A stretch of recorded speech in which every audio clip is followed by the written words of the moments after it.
நான் பயிற்சி கொடுக்க ரெடி, எத்தனை பெற்றோர்கள் வந்து உட்காருவாங்கன்னு கேட்டேன். இந்த 2 கண்ணு இருக்குது, எதுக்கு கண்ணை கட்டிக்கிட்டு அவன் கஷ்டப்பட்டு இப்படியெல்லாம் பண்ணணும் அப்படின்னு கேட்கும்போது, ஆரோக்கியம் என்பது உங்கள் குழந்தைக்கு குறைவாக இருந்துச்சுன்னா உங்கள் குழந்தையால மனப்பாடம் பண்ண முடியாது. சார் மங்கி என்ன கேட்டுச்சு காதுல? மங்கியோட சவுண்ட். ஒரு அம்மா தன்னுடைய குழந்தைய கொண்டு போய் பள்ளிக்கூடத்துல முதல் வகுப்பு சேர்த்தும் போது என்ன யோசிப்பாங்க அப்படின்னா, உலகத்திலேயே ஆகச் சிறந்தவன் யாரு? என் குழந்தை மட்டும்தான். ஏன்னா தவம் இருந்து ஒரு குழந்தைய பெத்தெடுத்து அந்த குழந்தை எப்படி இருக்கணும்? மற்ற எல்லா குழந்தைகளை விட தனிச்சிறப்பு மிக்கவனாக, ஆளுமை மிக்கவனாக, எல்லாத்துலேயும் முதல்ல வரணும் அப்படின்னு நினச்சி தானே ஸ்கூலில் சேர்த்துறோம். சேர்த்தியாச்சு, பள்ளிக்கூடம் போகிறான், வர்றான், அவன் ஃப்ரெண்ட்ஸு சேர்றான். என்னடா இந்த பசங்களோடலாம் சேர்ந்து சுற்றுறான், சரி சுற்றுட்டோம், யாரு கூட சுற்றுறான், என்ன கிடைக்கிறது சொந்தக்கார பசங்க இவ்வளவுதான் சுத்துறான். அதுக்கு அடுத்து அப்படியே படிக்கிறான், 10வது வரான். என்னடா தம்பி மார்க் இவ்வளவுதான் எடுத்தியா, சரி போ நீயும் முயற்சி பண்ண, அவ்வளவுதான். அதுக்கப்புறம் அப்படியே அவன் காலேஜுக்கும் போறான். எல்லா பசங்களும் அந்த காலேஜ் தானே போறாங்க, நீயும் போயிட்டு வா, காலேஜும் முடிஞ்சிடும். ஆனா முதலா இந்த குழந்தையை கைப்பிடிச்சு கூட்டிட்டு போகும்போது என்ன நினைச்சாங்க? இவன் ஆகச்சிறந்த ஒருத்தனா வருவான்னு நினைச்சாங்க. காலப்போக்கில் இவனோட செயல்பாடுகளை பார்த்துக்கிட்டே வரும்போது 10ஓட 11 கம்முன்னு நீ இருங்கிற மாதிரி என்ன ஆயிருது, அவனும் போயிட்டு வரான். பெற்றோர்களும் அந்த மனோநிலைக்கு வந்து விடுகிறார்கள். இதுல ஆழமா ஒரு விஷயம் புரிஞ்சுக்கணும். எந்த குழந்தைக்கும் எந்த திறமைகளும் நாம திணிக்க போறதில்ல, புதுசா சொல்லித்தர போறது இல்ல. ஒவ்வொரு குழந்தையும் உங்க தாய் தந்தையரை தேர்ந்தெடுத்து உங்ககிட்ட பிறக்கும் போது ஆகச்சிறந்த திறமைகளோடு தான் பிறக்கிறார்கள். சூழலின் காரணமாக, அவனுடைய சேர்க்கையின் காரணமாக என்னாகுது, அவனுடைய தனித்துவத்தையும் படைப்பாற்றலையும் சுருக்கி கொண்டு கூட்டத்தோட கோவிந்தான்னு இருந்துடுறாங்க. அதற்கான சூழல் கிடைக்கல. நல்லா கவனிங்க.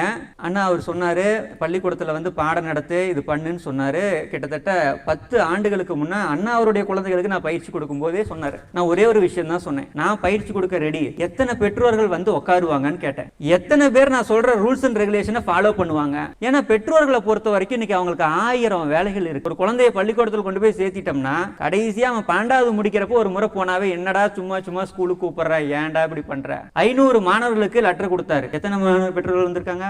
34 பேர் வந்தது, 15 பேர் வந்திருக்கீங்க. உண்மையிலேயே உங்களுக்கு என்னுடைய சிறந்தாழ்ந்த வணக்கத்தை தெரிவித்துக் கொள்கிறேன். ஏன்னா 1000 வேலைகளுக்கு மத்தியில நீங்க இன்றைய தினம் உங்க குழந்தைகளுக்கு நேரம் ஒதுக்கி வந்திருக்கிறது மிகப்பெரிய ஒரு விஷயம். அப்போ ஒரு குழந்தை வீட்டில் எப்படி இருக்கான், என்ன பண்றான், அந்த ஒத்துழைப்பு பெற்றோர்களிருந்து வரும்போது மட்டும்தான் 360 டிகிரியில் இந்த ப்ரோக்ராம் ஆனது வேலை. எப்படி, என்ன ப்ரோக்ராம்? முதல்ல ஒரு விஷயம் புரிஞ்சுக்குங்க.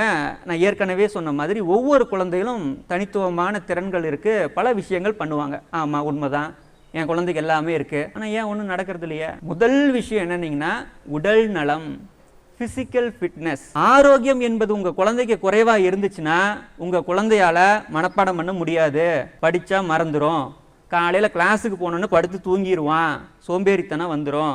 சோம்பல் ஏன் வந்துச்சு? நீங்கள் இரவு பழைய சாப்பாடை கொடுத்தீங்கன்னா காலையில் மந்தம் தான் உண்டாகும், தமோ குணம் தான் உண்டாகும், அங்கே போய் தூங்கி தான் வருவான். நீங்கள் இரவு சாப்பாடை நான் சொல்கிற மாதிரி மாற்றாத வரைக்கும் உங்கள் குழந்தை தூங்கி வச்சு தான் வருவான். என் புருஷனும் கச்சேரிக்கு போகிறாங்கிற மாதிரி நீங்கள் என்ன பண்ணுவீங்க, காலையில் பத்திரகாளி அவதாரம் எடுத்து பேகை மாட்டி 4 இட்லி அவன் வாயில் துணித்தி தூக்கி ஏறுற வண்டியில் தூக்கி போடுறான்னு போட்டு அனுப்பிச்சிருவீங்க. உங்கள் கடமை முடிஞ்சுது. அவனே அப்படியே மந்தத்திலேயே வந்து எடுத்து பார்ப்பான், இன்னும் எங்கள் அம்மா நேற்று ஃப்ரிட்ஜில் வச்சு அதே சோறா சாப்பிடுவான். வழக்கம் போல் போய் தூங்கி எந்திரிச்சு வீட்டுக்கு போயிடுவான். என்னடா மார்க்கே வரல, படிக்கவே இல்லை, எப்படி படிக்கிறது? உடல் ஆரோக்கியம் இல்லை. நீங்கள் இப்போ காங்கயத்திலேருந்து கிளம்பி கோயம்புத்தூர் போக போகிறீங்க, வண்டியே கிடைக்கல சார், அதனால என்ன பண்ணிட்டேன், இந்த சைக்கிள் எடுத்துகிட்டு வந்துட்டேன் சார். போக மாட்டோம். இன்ஜினே எப்போ வெடிக்கும்னே தெரியாது, அப்படி ஒரு காரு, அதை எடுத்துகிட்டு கிளம்பி கோயம்புத்தூர் போக மாட்டோம். பயணம் சரியாக இருக்க வேண்டுமானால் வாகனம் சரியாக இருக்க வேண்டும். குழந்தைகளுக்கு படிக்கணும், மனப்பாடம் ஆகணும், நல்லா படிக்கணும், சிந்தனை நல்லா இருக்கணும், முதல் மதிப்பெண் எடுக்கணும்னா உடல் நலம் ஆரோக்கியமாக இருக்கணும். தொட்டா நோய் வந்துருது, சளி பிடிச்சிக்குது, தும்மல் வந்துருது, வீசிங் வந்துருது, 1000 பிரச்சனை வந்துருது. ஒரு குளிர் தாங்கிறது இல்ல, ஒரு 10 நிமிஷம் எந்திரிச்சு நடந்தானா கை வலிக்குது, கால் வலிக்குது, முழங்கால் வலிக்குது. அட சக்கரை வியாதி வந்து தாத்தா பாட்டிக்கு சொல்றதெல்லாம் இவன் சொல்றான். இப்ப என்ன உணவு கொடுக்கிறோம்? இந்த கட்டடத்தை எல்லாம் பாருங்களேன், வசதி இல்லைங்க, கட்டடம் காமிச்சாதான் பள்ளிக்கூடம் நடத்தணுங்கிறாங்கன்னு சொல்லி தர்மா கொல்லியை வச்சு கட்டி வெளியே பெயிண்ட் அடிச்சுட்டு அதைத்தான் நீங்கள் செய்து கொண்டிருக்கிறீர்கள். அப்ப ஆரோக்கியமே இல்லாத ஒரு குழந்தை மூளை மட்டும் ஆரோக்கியமா இருக்கும், ஷார்ப்பா இருக்கணும்னா எப்படி இருக்கும்? பிசிக்கலா ஃபிட்னஸே இல்ல, அப்படியே பென்சில் மாதிரி உடையறான், டயர்ட் ஆயிடுறான், ஸ்டாமினா இல்ல, காலையில மோஷன் போக மாட்டேங்கிறான், பாத்ரூம் வரலங்கிறான், 2 நாளைக்கு ஒரு தாட்டி போறான், தண்ணி குடிக்க மாட்டேங்கிறான். இதையெல்லாம் இத்தனை பிரச்சனையை வச்சுக்கிட்டு அவனை எப்படி நீங்க மனப்பாடத்துல போய் பண்ண வைப்பீங்க? 3வது கண்ணு எங்க, 2 கண்ணே திறக்க மாட்டேங்குது, 3வது கண்ணு எங்க இருந்து வரும்? வராது. இப்போ முதல் நிலையில குழந்தைகளுக்கு என்ன பயிற்சி கொடுப்போம்னு கேட்டீங்கன்னா உடல் ஆரோக்கியம். உடல் ஆரோக்கியம்னா நான் என்ன சொல்றேன்னா, எல்லாருக்கும் சளி காய்ச்சல் வரட்டும், ஊருக்கே வரட்டும், கொரோனா கூட வந்து தூக்கிட்டு போட்டோம், எந்த நோயும் இந்த குழந்தைக்கு வராது. உடம்பார் அழியின் உயிரால் அழிவர் அப்படிங்கிறார் திருமூலர். உடலை எந்த அளவிற்கு யோக பயிற்சிகளால் ஒரு குழந்தை நல்ல எனர்ஜி லெவல் அப்லிஃப்ட் ஆகி இருக்கும்போது நம்மை சுற்றி 2 அடிக்கு நல்ல ஆறா இருக்கும். குழந்தைகள் வந்து பாத்தீங்கன்னா காலை எழுந்திருப்பதிலிருந்து ஆரம்பிப்போம். 7 மணி 8 மணி வேன் வந்தா எந்திரிக்கிறங்கிற கதையெல்லாம் மாறி 6 மணிக்கு குழந்தைங்க எந்திரிப்பாங்க, உடற்பயிற்சிகள் பண்ணுவாங்க. சரி, உடற்பயிற்சி பண்ணிட்டாங்க, காலையில எந்திரிச்சிட்டீங்க, உணவு முறையை மாத்திடுவோம், சின்ன சின்னதாக பயிற்சிகள் வீட்டிலேயே சொல்றது செஞ்சுருவோம். இது எல்லாம் செஞ்சுட்டா சரியாயிருமா அப்படின்னு கேட்டீங்கன்னா, உடல் நலன் என்பது ஒழுக்கம் சார்ந்த ஒன்று. அடிப்படை ஒழுக்கம் கெட்டு போகும்போது உடல் நலன் கெட்டு போயிடும். என்னென்ன ஒழுக்கம் கிடைக்கூடிய விஷயங்கள் செய்யறோம்? ஜங்க் ஃபுட் சாப்பிட்றது, பானிபூரி, பேல்பூரி, மசாலா, எதை பார்த்தாலும் கேட்கறது. சார் நானும் சாப்பிட வேணாம்னு தான் சார் சொல்றேன், அவன் கேட்டா நாங்க என்ன பண்றோம், அடம் பிடிக்கிறாங்க, கேட்கறாங்க, வாங்கி கொடுத்து பழக்கிட்டாங்க, கெடுது. இன்றைக்கு அதிகப்படியாக வெளிநாடுகள்ல பாத்தீங்கன்னா கவர்மெண்டே ரூல் போடுது, குழந்தைங்க செல்போன் யூஸ் பண்ணக்கூடாது, மூளை வளர்ச்சி குறையுதுன்னு கண்டுபிடிச்சிருக்கான். நம்ம குழந்தை செல்போன் கொடுக்கலன்னா சாப்பிடவே மாட்டேங்கிறான். என்ன பண்றது? கொடுத்து பழக்கிட்டாங்க சார், செல்போன் கொடுத்தா தான் சாப்பிட்றான். அம்மா அப்பா குடும்பமா உட்காந்து சீரியல் பாக்குறாங்க, ராத்திரி எல்லாம் பாக்குறாங்க, அப்புறம் நைட் அவங்க அம்மா அதை நினைச்சு அழுகுறாங்க, பையனும் நினைச்சு அழுகுறான், போறான் வரான், அது ஒரு கதை. சரி, இதெல்லாம் போனா போதும், அதுக்கப்புறம் கொஞ்சம் படிக்கலாம் அப்படின்னு அவன் நினைக்கும் போதும் உடல் ஒத்துழைப்பு தரல. இத்தனை பிரச்சனை இருக்கு ஒருத்தன் படிக்கிறதுக்கு தடை. இந்த முதல் நிலை சத்யதர்ஷன் அப்படின்னு சொல்லக்கூடிய இந்த வகுப்பினுடைய நோக்கம் என்ன அப்படின்னு கேட்டீங்கன்னா, பெற்றோர்கள் இந்த முதல் நிலை முடிகிற வரைக்கும் குழந்தையை எந்த தொந்தரவும் பண்ணக்கூடாது, திட்டக்கூடாது, மிரட்டக்கூடாது, எதுவுமே பண்ண வேணாம். நீங்க சும்மா இருந்தா போதும். காலையில எந்திரின்னு சொல்ல வேணாம், பல்லு விளக்குன்னு சொல்ல வேண்டாம், செல்போன் பார்க்காதன்னு சொல்ல வேணாம், டிவி பார்க்காத, எதுவுமே நீங்க சொல்ல வேணாம். அமைதியா இருந்தீங்கன்னா போதும். அவனை அடிக்க வேணாம், திட்ட வேணாம், துன்புறுத்த வேணாம். உங்கள் குழந்தையாகவே வந்து செல்போன் வேண்டாம். முதல் பாயிண்ட், உங்கள் குழந்தையாகவே வந்து டிவி பார்க்க மாட்டேன் வேண்டாம். உங்கள் குழந்தையாகவே காலையில் எழுந்திருச்சு கிளாஸுக்கு டைம் ஆயிடுச்சு, நான் கிளாஸுக்கு போகணும் 6 மணிக்கு, குழந்தையாவே. இதை எல்லாமே உங்கள் குழந்தைகள் செய்யும். இதுதான் முதல் நிலை சத்திய தர்ஷன் சொல்லக்கூடிய பயிற்சி நிலை 1. இந்த பயிற்சி வந்து பார்த்தீங்கன்னா கிட்டத்தட்ட 3 மாதங்கள் நாங்கள் நடத்துவோம், ஆன்லைனில் நடத்துவோம். இப்போ உங்களுக்கு ஒரு அரிய வாய்ப்பு என்னென்னா, பள்ளியிலேயே நடக்கிறதுனால 1.5 மாதங்கள் மட்டும்தான் முதல் நிலை சத்யதர்ஷன் வகுப்புகள் இங்கே நடக்கும். இந்த வகுப்புகள் வாரத்தில் 3 நாள் நேரடி வகுப்புகளாகவே நடக்கும். அது மட்டும் இல்லாமல் வாரத்தில் 5 நாட்கள் காலையில் 6 மணிக்கு குழந்தைங்க எந்திரிச்சிருவாங்க. நீங்கள் எழுப்பிடவே வேண்டாம், நீங்கள் 8 மணி வரைக்கும் தூங்குங்க, அவன் 6 மணிக்கு எந்திரிச்சிருவான். எந்திரிச்சு அவனாவே போய் எக்ஸசைஸ் பண்ணிவிட்டு நாங்கள் என்னென்ன பயிற்சிகள் சொல்கிறோமோ பண்ணுவாங்க. ஸோ 6:15 to 6:30 அவங்க பயிற்சிகள் முடிச்சுட்டு ஸ்கூலுக்கு புறப்படுற வேலையை பண்ணுவாங்க. இந்த முதல்நிலை வகுப்போட ரிசல்ட் என்ன அப்படின்னு கேட்டிங்கன்னா, ரிசல்ட்டில் நான் சொல்கிற இந்த விஷயங்கள் எல்லாம் ரிசல்ட்டாக பார்க்கப்படும். முதல் விஷயம், குழந்தையாகவே செல்ஃபோன் யூஸ் பண்ணக்கூடாது. இதுக்கு முன்னாடி செல்ஃபோன் அடிக்டாக இருப்பான், செல்ஃபோன் இல்லைனா தூங்க மாட்டான், எல்லாம் பண்ணியிருப்பான். நிச்சயமாக குழந்தையே செல்ஃபோன் வேண்டாம் அப்படின்னு விட்டுருக்கோம். 2வது, தொலைக்காட்சி வேண்டாம், ஜங்க் ஃபுட், ரோட்டு கடை ஃபுட் எதுவும் வேண்டாம், கீரை காய்கறிகள் கொடுங்கன்னு சொல்லி வாங்கி சாப்பிடுவான். இது மாதிரி ஒட்டுமொத்த உணவு முறையிலேயே மாற்றம் பண்ணியிருப்போம். என்ன உணவு மாற்றணும், எப்படி மாற்றணும், இதெல்லாம் ஜூமில் நாங்கள் அப்டேட் பண்ணுவோம், குழந்தைக்கு சொல்லி தருவோம். குழந்தை வந்து உங்ககிட்ட கேட்பான், இந்த உணவு செஞ்சு கொடுங்க, இது செஞ்சு கொடுங்க. இதெல்லாம் செஞ்சு உடற்பயிற்சி செய்கிறப்ப ரிசல்ட் என்னன்னு பார்த்தீங்கன்னா, நிலை 1னுடைய முடிவில் உங்கள் குழந்தைங்க இதுக்கு முன்னாடி அடிக்கடி வீசிங் வந்திருக்கலாம், சைனஸ் வந்திருக்கலாம், காய்ச்சல், சளி, இது எல்லாம் இல்லாமல் போகிறத நீங்கள் பார்ப்பீங்க. காலையில் எழுந்த உடனே மோஷன் போகிறது இயல்பாக போவாங்க. நீங்கள் சொல்லி சொல்லி சொல்லி புஷ் பண்ண வேண்டாம், அவன் வேலையை அவன் பார்த்துக்குவான். அடுத்து பெரியோர்கள்ட்ட, தாத்தா பாட்டிக்கிட்ட, ஆசிரியர்கள்ட்ட பொறுமையாக இருக்கிறது, பணிவாக இருக்கிறது, இப்படின்னு 5 பேராமீட்டர் வச்சுருக்கோம். இந்த 5 பேராமீட்டர்லேயும் உங்கள் குழந்தை இருக்கானா இல்லையாங்கிறத பொறுத்து தான் நிலை 1 பாஸா ஃபெயிலா. நிலை 1 பாஸ் ஆகிட்டாங்கன்னா அவங்களுக்கு ஒரு பெரிய ஒரு ஷீல்டு ஒன்று கொடுப்போம், அதில் குழந்தையோட ஃபோட்டோ இருக்கும், ஸ்டார் பர்ஃபார்மர் அப்படிங்கிற விருது குழந்தைகளுக்கு வழங்கப்படும். சரி, இதெல்லாம் பண்ணுறானா இல்லையா, சரியாக நடந்துக்கிறானா இல்லையா, யார் கண்டுபிடிக்கிறது? வீடு ஃபுல்லாக கேமரா வச்சிடலாங்களா? பிக் பாஸில் வர மாதிரி வீட்டை சுற்றி கேமரா வச்சு எங்கே போகிறான் எங்கே வரான்னு பார்க்க முடியுமா? பார்க்க முடியும். அப்போ 2 விதமான மெஷர்மெண்ட். வீட்டில் இருக்கக்கூடிய பெற்றோர்கள், உங்களுக்கு நல்லா தெரியும் அவன் நடிக்கிறானா, ஏன்னா பெற்றதுலேருந்து நீங்கள் தானே பார்க்குறீங்க, எல்லாம் நீங்கள் சொல்லிடுவீங்க. அப்போ இதற்கு 1.5 மாதம் கழித்து ஒரு இன்டர்வியூ நடத்துவோம். அந்த இன்டர்வியூக்கு பேரண்ட்ஸ் ஆகிய நீங்கள் வந்து உங்கள் குழந்தைகளை பற்றி கொடுக்கக்கூடிய ஃபீட்பேக், மாற்றம் என்ன நடந்தது அப்படிங்கிறத பொறுத்து லெவல் 1 பாஸா ஃபெயிலா. முதல் டிக்கு உங்ககிட்ட. 2வது டிக் அப்படிங்கிறது, இவர் இந்த குழந்தைங்களுக்கு இன்னொரு பெரிய ப்ளஸ் என்னென்னா, எங்கள் ஸ்கூல்லேயே நடக்கிறதுனால ஆசிரியர்கள் சொல்லுவாங்க, வகுப்பறையில் எப்படி இருக்கான், சண்டை போட்டுட்டு இருக்கானா, பேசிகிட்டு இருக்கானா, அமைதியாக இருக்கானா, ஆசிரியர்கள் 2வது டிக்கை அடிப்பாங்க. 3வதாக இந்த குழந்தை 1.5 மாசத்துல மார்னிங் கிளாஸ் அட்டெண்டன்ஸ் எப்படி இருக்குது, பர்ஃபார்மன்ஸ் எப்படி இருக்குது, கிளாஸ் ரூம் பர்ஃபார்மன்ஸ், நான் 3வது டிக். இந்த 3 டிக்கும் எந்த குழந்தைங்களுக்கு அடிக்கிறோமோ அவங்க மட்டும்தான் லெவல் 1 பாஸ். மற்றவங்களை எல்லாம் அப்படியே ரிவர்ஸில் மறுபடியும் லெவல் 1க்கு அனுப்பிடுவேன். நல்லா கவனமாக வச்சுக்கோங்க. 1வது சேர்த்திட்டதுனாலே உங்கள் குழந்தை 12வது வரைக்கும் பாஸ் பண்ணிட்டு வரும். அது ஸ்கூல் கதை. நம்ம கதையில் 10 பேர் வந்தால் 4 பேரை திருப்பி அனுப்பிச்சிடுவேன். லெவல் 1 ஃபவுண்டேஷன் வராத வரைக்கும் எந்த குழந்தையும் லெவல் 2 அனுப்பவே மாட்டேன். ஃபவுண்டேஷன் இல்லாமல் லெவல் 2 அனுப்புனா பிரெயினுக்கு எனர்ஜி பத்தாது, குழந்தை கஷ்டப்படும். ஆகவே பெற்றோர்களாகிய நீங்கள் என்ன பண்ணணும், பொய் சொல்லாமல் உண்மையை சொல்லணும். உண்மையிலேயே மாற்றம் வந்து, ஏன்னா அவன் கேட்பான், தெய்வத்தாயே எப்படியாவது என்னை பாஸ் பண்ணிடுன்னு காலில் விழுந்துருவான். அவன் எங்கே விழுந்து புரண்டாலும் நீ மாறினா மட்டும்தான்டா தம்பி அப்படிங்கிறத தெளிவாக உங்கள் சைடில் சொல்லணும். இப்போ நீங்கள் சரியான முடிவை சொல்லிட்டீங்கன்னாவே அந்த குழந்தை சரியாக இருக்கா இல்லையான்னு தெரிஞ்சிடும். அதுக்கப்புறம் எல்லாட்டிக்கும் ஓகே ஓகே ஓகே குழந்தை pass to the next level. So இந்த லெவல் 1ஓட முடிவில் நல்ல ஒரு விஷயத்தை கவனிப்பீங்க. நல்லா சாப்பிட ஆரம்பிப்பாங்க. அதுக்கு முன்னாடி சாப்பாடே பெருசாக சாப்பிட மாட்டாங்க, பசி எடுக்காது, சோர்ந்து போயிடுவான், இதெல்லாம் இருக்காது. நல்ல ஆக்டிவாக இருப்பான், நல்லா தூங்குவான், நல்ல ரிலாக்ஸ்டாக இருப்பான். அவனோட கண்கள் நல்ல ஒரு தேஜஸ் ஆற்றலை பெறும். அதெல்லாம் பார்ப்பீங்க. குழந்தையினுடைய உடலில் நடக்கக்கூடிய மாற்றங்கள் இத்தனை. அடுத்து குடும்பத்தில் நடக்கக்கூடிய மாற்றங்கள்.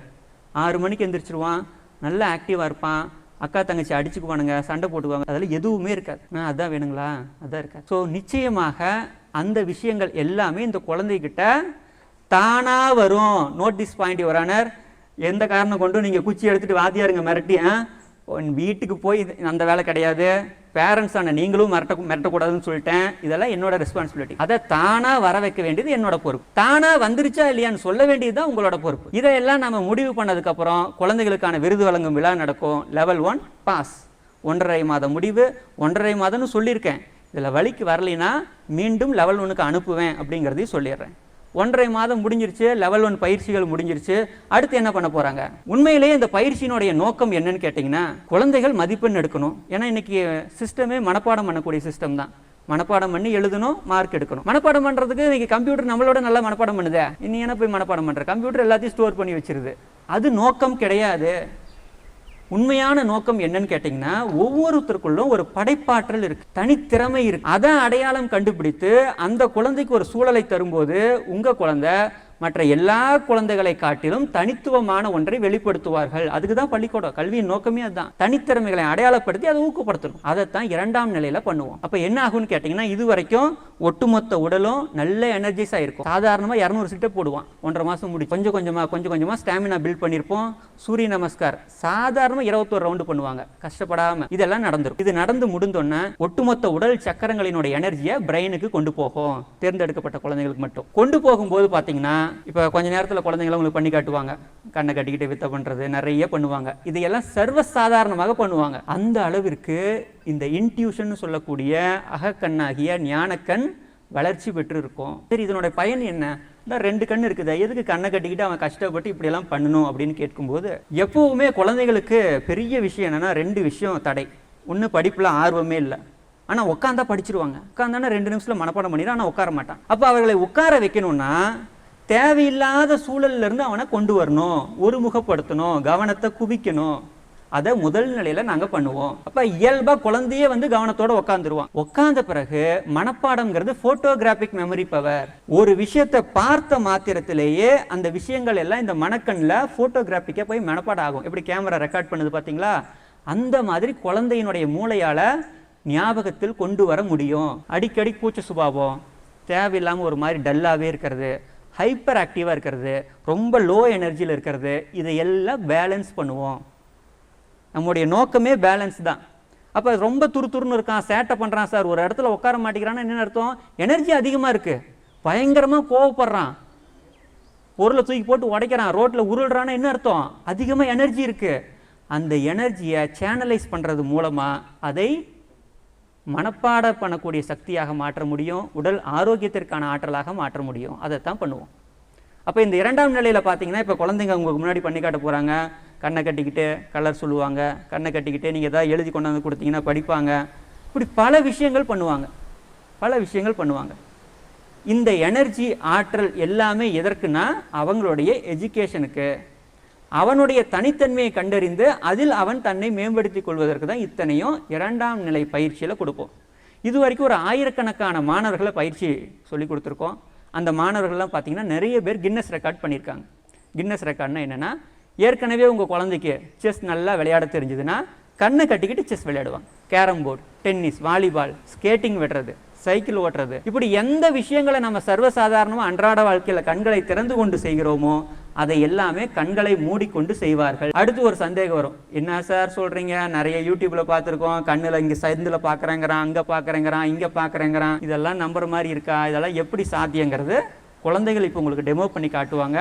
நீங்கள் அதை பாருங்கள், எப்படி பண்ணுறாங்க, பயிற்சி பெற்ற குழந்தைகள் எப்படி இருக்கிறாங்க, இதையெல்லாம் பார்க்கும்போது புரியும். இது முழுக்க முழுக்க புறத்தில் நாங்கள் இந்த வித்தை காட்டுறதெல்லாம் பார்த்தீங்கன்னா ஏதோ வித்தை காட்டி இதெல்லாம் பண்ணுறது நோக்கமே கிடையாது. குழந்தைகளினுடைய அகமாற்றம் தான் நோக்கம், இன்டர்னல் சேஞ்ச். அப்படி உண்மையிலேயே ஒரு குழந்தைக்கு உண்மையில் மாறி இருக்கு அப்படிங்கிறது பார்த்தீங்கன்னா புறத்தில் இந்த மாதிரி சின்ன சின்ன விஷயங்கள் கைகூடும். கண்ணை கட்டிக்கிட்டு சொல்றது இதெல்லாம் சாதாரணமாக வரும். இது எதை நிரூபிக்கிறது?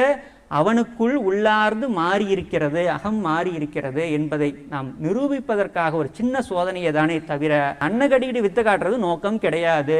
எந்த குழந்தையும் அதுக்கு ஊக்குவிக்கிறது கிடையாது. அவனுக்கு ஏதாவது சொல்லணும்ல, நீ ஒரு சூப்பர் மேன்ற தம்பி, உனக்குள்ள ஒரு ஸ்பைடர் மேன் இருக்காண்டா தம்பி, உனக்குள்ள ஒரு சக்தி இருக்குன்னு சொல்றதுக்காக தான் நான் சொல்றேனே தவிர அவனை ஊக்கப்படுத்துவதற்காகத்தான் இந்த மாதிரி சின்ன சின்ன வேலைகள்லாம் செய்யறோம்.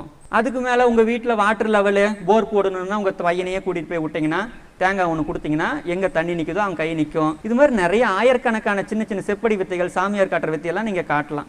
ஏன்னா இந்தியா முழுக்க நான் ஒரு 18 ஆசிரமங்களில் அண்ணா சொன்ன மாதிரி பார்த்தீங்கன்னா நான் முடிச்சது வந்து MSc MPhil PhD in biotechnology முடித்தேன். பல மருந்து கம்பெனிகளில் வேலை செஞ்சேன். இந்தியா முழுக்க பல ஆசிரமங்களில் போயிட்டு அங்கே பயிற்சிகள்லாம் பார்த்துட்டு அதன் பிறகு இதை எல்லாமே தவறாக பயன்படுத்துகிறார்கள் தெரிந்த பிறகுதான் இதை உண்மையிலேயே குழந்தைகளுக்கு அது சிறு வயதில் கொடுக்கணும். 5லிருந்து 14 வயது தான் டைம். மூளை வந்து நல்ல கட்டமைக்கும். அந்த நேரத்தில் இந்த மாதிரி ஆரோக்கியமான விஷயங்களை விதைச்சிட்டோம்னா அவன் வாழ்நாள் முழுவதும் பாதுகாக்கப்படுவான். 17 வயசு 18 ஆயிடுச்சுன்னா கஷ்டம், யார் பேச்சும் கேட்க மாட்டான். அப்ப அந்த சின்ன வயசுல இந்த பயிற்சியை கொடுத்தது பிறகு அவனுடைய அகமாற்றம் எப்படி இருக்கு, உடல் மாற்றம் எப்படி இருக்கு, மனமாற்றம் எப்படி இருக்கு, அகாடமிக்ஸ் முக்கியமா 2ஆம் நிலை பயிற்சியினுடைய நோக்கமே அகாடமிக்ஸ் பர்ஃபார்மன்ஸ் தான். இதற்கு முன்னாள் வரைக்கும் உங்க குழந்தைங்க எப்படி படிச்சாங்க, என்ன மார்க் எடுத்தாங்கிறதெல்லாம் டீச்சர்ஸ்ட்டு இருக்கு. அதையெல்லாம் வாங்கிடுவோம் 2ஆம் நிலை சேரும்போதே. எந்த ஒரு விஷயத்தையுமே அனுபவிச்சவங்க வேற, வேடிக்கை பார்த்தவங்க வேற. வேடிக்கை பார்க்க வரவங்களுக்கு சத்தியங்கிறது புலப்படாது. ஆனா அனுபவத்துல பார்த்துட்டீங்கன்னா வச்சுக்கோங்களேன், நீங்க விட மாட்டீங்க. நீங்க அடுத்து தேடி வருவீங்க, சார் என்னென்னமோ பண்றான் சார், ஏதாவது எங்களுக்கும் சொல்லி கொடுங்க சார்னு வருவீங்க. ஏன்? அனுபவம். எத்தனையோ விஷயங்கள் சொல்லி மாறாத ஒரு குழந்தை சர்வசாதாரணமாக மாறுறாங்கன்னா எப்படி? இந்த தேடலுக்கு நீங்க வருவீங்க. அப்படி ஒவ்வொருவரையும் இந்த அறியாமையிலிருந்து நீக்கி அறிவுள்ளவர்களாக, ஞானிகளாக மாற்றுவதுதான் இதனுடைய நோக்கம். உண்மையிலேயே எனக்கு என்ன ஒரு விஷயம்னா, இது நம்முடைய சொத்து, தமிழகத்தினுடைய சொத்து, திருமூலர்லேருந்து வருது. ஆனால் வெளிநாட்டில் இருக்கவங்க தான் அதிகமாக என்னை தேடி வராங்க. அவங்க வேல்யூ பண்ணுறாங்க. ஒரு குழந்தை என்ன நினைக்கிறான், என்ன யோசிக்கிறான்னு வேல்யூ பண்ணுறாங்க. ஏன் 15 வயசுக்கு அப்புறம் நீங்கள் குழந்தைய பார்க்கவே தேவையில்லை. நீங்கள் என்ன சொன்னாலும் கேட்க மாட்டான். நான் போயிட்டே இருக்கேன்னு கிளம்பிடுவான். 15 வயசு வரைக்கும் தான் உங்களுடைய முழு பொறுப்பும் வேணும், ஒத்துழைப்பு வேணும். அது வரைக்கும் நீங்கள் கொண்டு வந்துட்டீங்கன்னா அதுக்கப்புறம் ஓகே. ஒரு விதையை போடுறீங்க, சரி விதையை வந்துரு அப்படின்னு சொல்லிட்டு போறதில்ல. அதுக்கு ஒரு வேலி அமைச்சு அது வளர்ந்து தேவையில்லாத நீக்கி வேரூன்ற வரைக்கும் எப்படி நம்ம கவனமாக இருக்கோமோ அதே போல தான் இந்த எஜுகேஷன். குழந்தைகளுக்கு 15 வயது வரைக்கும் நீங்கள் சப்போர்ட் கொடுத்து இந்த மாறல் வழியில் கொண்டு போயிட்டீங்கன்னா அவனா நினைச்சாலும் தப்பு பண்ண முடியாது. இந்த பழக்கம் வாழ்வியல் வழக்கமாக மாறி ஒட்டுமொத்த வாழ்க்கையுமே மாற்றி அமைக்கும். ஸோ 2ஆம் நிலை பயிற்சிகள் முடித்த பிறகு நீங்கள் அகாடமிக் பர்ஃபார்மன்ஸ் பார்ப்பீங்க. முதல் நிலையிலே தெரிய ஆரம்பிச்சிடும். ஆனால் நல்ல ஒரு மாற்றம், அவன் புரிஞ்சுக்கிற தன்மை, ஒரு விஷயத்தை புரிஞ்சுக்கிட்டு எழுதுறதுக்கும் மனப்பாடம் பண்ணி எழுதுறதுக்கும் 1000 வித்தியாசம் இருக்குது. இதையெல்லாம் நீங்கள் பார்ப்பீங்க. அதன் பிறகு அவனுடைய மதிப்பெண்கள் அதை பார்ப்பீங்க. முதல் நிலையில் பெற்றோர்களாகிய நீங்கள் கொடுப்பீங்க ஃபீட்பேக். அப்போது நீங்கள் வந்து ஒவ்வொரு விஷயமும் சொல்லும்போது என்னென்ன மாறி இருக்கான், எப்படி மாறி இருக்கான் அப்படிங்கும்போது உங்களுடைய ஒத்துழைப்பு 100% முதல் நிலையில் வேணும். 2ஆம் நிலை முழுக்க ஆசிரியர்களுடைய நிலை. அதில் முடிந்த பிறகு தான் ஒவ்வொரு குழந்தையும் சர்க்கிட்னு சொல்லக்கூடிய இந்த ஸ்டார் பர்ஃபார்மர் ஆவாங்க. ஒரு நாளைக்கு ஒரு 15 நிமிஷம் ஒதுக்கி என் உடலுக்கும் என் மனதுக்கும் என்னால் பயிற்சி பண்ண முடியல, வாழ்ந்து என்ன பிரயோஜனம்? இப்போ அந்த 15 நிமிட காலை பயிற்சி என்பது ஒவ்வொரு குழந்தையும் வாழ்நாள் முழுக்க பழக்கப்படுத்துவதுதான் பயிற்சியினுடைய நோக்கம். ஸோ அப்போ தான் ஆரோக்கியம் என்பது அவர்கள் கையில் இருக்கும். சரிங்களா? ஸோ இதில் என்ன நிறைய விஷயங்கள் இருக்குது. உணவுனா என்ன உணவு சாப்பிடணும், என்ன சாப்பிடக்கூடாது, எந்த விஷயத்தை பார்க்கணும், எதை பார்க்கக்கூடாது, எதை கேட்கணும், எதை கேட்கக்கூடாது, இது எல்லாம் குழந்தைங்களுக்கு சொல்லித் தருவோம். அப்போ பெற்றோர்களாகிய நீங்கள் என்ன பண்ணணும்னா அதற்கான ஒரு சூழலை உருவாக்கி தந்தால் போதும். குழந்தை படிக்க ரெடி, அவன் தன்னை மாற்றிக்க ரெடி. அதுக்கு நீங்கள் என்ன பண்ணணும்? அவனுக்கு சின்னதாக ஒரு ஒத்துழைப்பு கொடுத்தா போதும். வெறுமனே வேடிக்கை பார்த்தால் தான் லெவல் 1. லெவல் 1 முடிக்கும்போது உங்களுக்கு இந்த கோர்ஸ் என்ன, இதனால் என்னென்ன மாறுது அப்படின்னு நீங்களே பேச ஆரம்பிச்சு. மெல்ல மெல்ல மெல்ல மெதுவாக போடு, ஒன்றும் அவசரம் இல்லை. கொடுங்கம்மா. ஸோ ஸ்மெல் பண்ணுறாங்க. காதில் டேப் பண்ணலாமே. காதில் தட்டுறாங்க. ஒரு யானை படத்தை கொடுத்து காதில் தட்டினா யானை கத்துற சத்தம் இவளுக்கு கேட்கும். என்னப்பா இது காதில் தட்டினா எப்படிப்பா யானை சத்தம், அது அவளுக்கு தான் தெரியும். சொல்லுமா. தேங்க்யூ. தேங்க்யூ. ஓகேங்களா, வெரி குட். அது வாங்கிக்குமா, பேப்பர் அப்படி. ஸ்மெல் பண்ணுறாங்க, தொட்டு பார்ப்பாங்க. தொடு அறிவு 5 அறிவு தான். அடுத்து 8990. Very good. 8990. போதுமா, ரிலாக்ஸ். நெக்ஸ்ட். Okay good. அடுத்து யார் வரீங்க? நீ வரையா? வா. அதாவது அவனாதான் வரணும். டேய் நீ போ, நீ வந்து சொல். நான் யாரையும் இங்கே ஃபோர்ஸ் பண்ண மாட்டேன். இதே தான் பேரண்ட்ஸ்ட்டை எதிர்பார்க்குறேன். காலையில் பொழுது விடிஞ்சா அவனுக்கு தெரியும் பொழுது விடிஞ்சிருச்சு, 6 மணி ஆயிடுச்சு போகணுன்னு. நீங்கள் பின்னாடியே வந்து போடா போடானீங்கன்னா சாகிற வரைக்கும் நீங்கள் புஷ் பண்ணிகிட்டே தான் இருக்கணும். ஏம்மா என்னம்மா உன் பேரன் என்னம்மா பண்ணுறான் பேச்சு, அது வரைக்கும் உட்காந்து புஷ் பண்ணணும். அது பண்ணக்கூடாது. குழந்தைக்கு தெரியும். அவனுக்கு எப்படி கட்டடிக்க தெரியுது, டிவி பார்க்கறதுக்கு தெரியுது, செல்ஃபோன் உங்களுக்கு தெரியாமையே பாஸ்வேர்டு எடுக்க தெரியுது, எந்திரிச்சோட தெரியாதா? தெரியும். அதற்கான காலத்தை மட்டும் கொடுக்கணும். Friend. Friend. Friend. Very good. Friend. Okay, இப்போ என்ன பண்ண போகிறேன்னா ரிலாக்ஸ். தம்பி யார் வரீங்க? ஸோ இது கார்ட்ஸ், நார்மல் கார்ட்ஸ். நீங்கள் அவங்க எழுதுனதையே படிச்சுட்டாங்க, இது ஒன்றும் பெரிய விஷயம் இல்லை. நான் சொன்ன பார்த்தீங்களா, இந்த விலங்குகளினுடைய ஓசையை காதுகளால் கேட்க முடியும். கண்ணால் தானே எல்லாத்தையும் பார்த்துருக்கோம். காதால் ஒரு விஷயத்தை கேட்க முடியும். அது எப்படி அப்படிங்கிறத இவங்க டெமோ பண்ணி காட்டுவாங்க. நான் ஒரு படம் கொடுப்பேன். இந்த படத்தை வந்து பார்த்தீங்கன்னா காதில் வச்சு தட்டுவாங்க. அது என்ன விலங்குங்கிறத சொல்லுவாங்க. பார்க்கலாங்களா? ரெடியாம்மா? ஸோ ஃபஸ்ட்டு இதை கொடுக்குறேன்.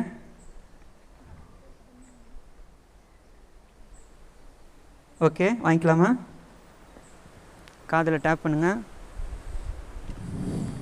காதில். Sir monkey. என்ன கேட்டுச்சு காதில்? மங்கியோட சவுண்ட். இங்கே பாருங்க. இந்தாம்மா. Sir lion. லைன். ஓகே, இந்த லாஸ்ட் ஒன், கடைசி ஒன்று. எலிஃபண்ட். சொல்லு. எலிஃபண்ட். Okay good. அவ்வளோதான். ரிலாக்ஸ்மா. ஸோ இதெல்லாம் சாதாரணமாக பண்ணுவாங்க. இஎஸ்பின்னு சொல்லக்கூடிய மூளையினுடைய அபரிவிதமான ஆற்றல். இதெல்லாம் குருகுல கல்வியில் இருந்துச்சு. குருகுல கல்வியில் போய் அந்த வாத்தியார் எப்போ பாடம் நடத்துகிறான்னு தெரியாது.